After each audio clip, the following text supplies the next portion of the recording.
So in today's video, we're going to take a look at the Galaxy Tab A7 Lite versus the Galaxy Tab A 8.4. Prices on these range from about $160 up to $280, depending on which version you get. In the United States, the Tab A7 Lite is Wi-Fi only, but you can get the international version, which works on unlocked GSM carriers. The Tab A 8.4 is available on AT&T, Verizon, T-Mobile. Weird thing is, I haven't seen a Wi-Fi version of the 8.4, only the A7 Lite. And as of this video, you can only get the 32 gigabyte version of the 8.4, where you can choose between 32 or 64 gigabytes of storage on the Galaxy Tab A7 Lite. Now the Galaxy Tab A7 Lite has a pretty decent size screen at 8.7 inch. It is only 720p resolution though, while the Tab A 8.4 has, well, you guessed it, an 8.4 inch screen, but it's 1080p resolution instead of 720, and that makes a huge difference in my opinion. Text is going to look a little more crisp, videos and images are going to look a little better. It's just sort of like you got new glasses and you don't find yourself squinting as much once you look at the Tab A 8.4. Some people will say the A7 Lite screen looks horrible, and that's probably because they're used to seeing a 1080p resolution screen. So yeah, I guess this one is pretty easy. If you want the better looking screen, it's definitely going to be the 8.4 inch. However, the Galaxy Tab A7 Lite is actually quite a bit brighter, especially when you put these right next to each other. It's pretty obvious which one's brighter. You also get full HD playback on Netflix, where you only get SD on the Galaxy Tab A7 Lite. Now when it comes to batteries on these two tablets, the Tab A7 Lite died after about 6 hours, while the Tab A 8.4 died after about 6.5 hours. So really close battery life in my testing. Weird thing is the battery is a little bit larger on the A7 Lite, but the screen is also larger.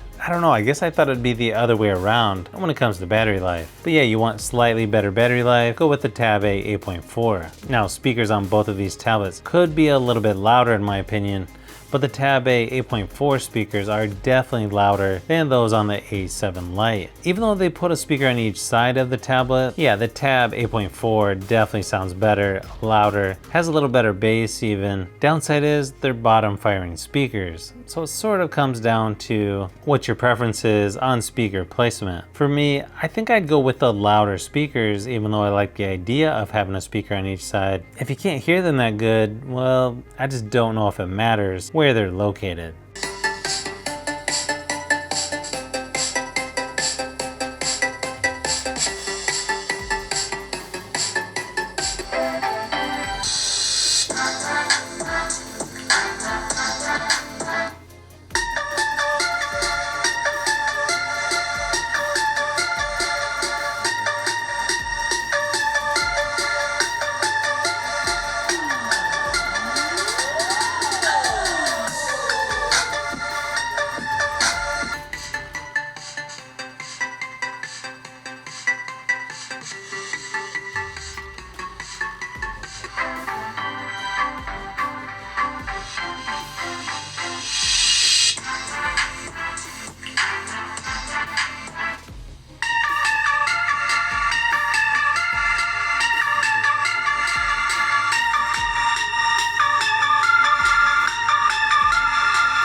Now the Tab A 8.4 is on Android 11, One UI 3.1, security patch June 1st, while the Galaxy Tab A7 Lite is also on Android 11, One UI 3.1 with May 1st security patch. So as expected, you're going to get a very similar experience on both tablets with just minor differences. Like for instance, you get the Google News feed on the left of the home screen on the A7 Lite, but then on the 8.4 you have Samsung Free. But if you're at all familiar with other Samsung tablets or phones, you're going to be familiar with both of these. Performance-wise, you've got a MediaTek MT8768 on the Galaxy Tab A7 Lite, and then my version of the Tab A 8.4 here has the Exynos 7904, and you're going to notice the Geekbench scores are very similar between these two. You get a little bit higher on the single core scores for the 8.4, but a little higher on the multi-core scores for the A7 Lite. Now I know benchmark scores don't tell the entire story. I feel they do give you an overall idea of what to expect. With these two tablets, you can browse online, watch videos, check social media, do pretty much everything you would normally do. Just keep in mind, they're not gonna be as fast as your cell phone. Now, when it comes to gaming, I noticed on games like PUBG Mobile, you get a little higher graphics on the Tab A 8.4, but as far as how fast the games load, they're pretty much the same. Sure, these aren't gonna be the most powerful tablets, but once you get the games loaded, PUBG Mobile, Asphalt 9, Call of Duty Mobile, all three play fairly decent in my testing, and I feel like both of these tablets are good enough for some casual gaming. After gaming for a while, they will get a little bit warm, but nothing to be concerned about.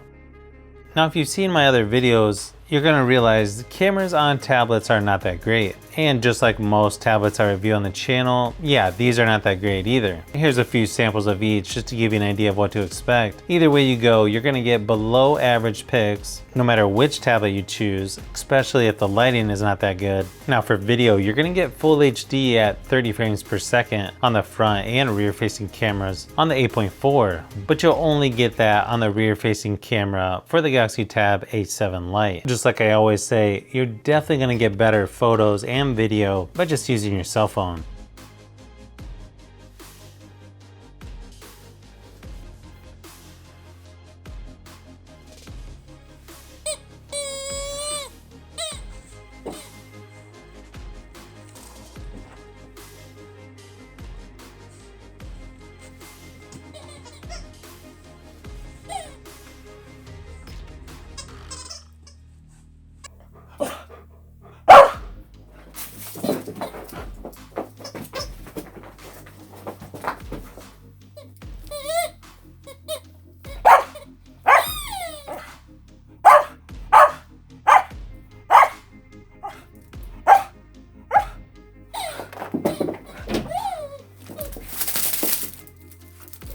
The weird thing is, when looking for the Tab A 8.4 online right now, it's almost like they're phasing out this tablet. You can still get it on carrier websites and on Amazon, so that's definitely good to see. But there's definitely something weird going on with the official Samsung website. But in case you haven't realized it so far, the Galaxy Tab A 8.4 is definitely a better tablet in my opinion in several ways. But hopefully this gave you a little bit better idea of which tablet is the right one for you between the Galaxy Tab A7 Lite and the Galaxy Tab A 8.4. So if you've made it this far into the video, you may want to say thanks by subscribing, and don't forget to give a thumbs up if this video was helpful. This is Brian from Fishbee Productions. Thanks for watching, and I'll see you on the next one.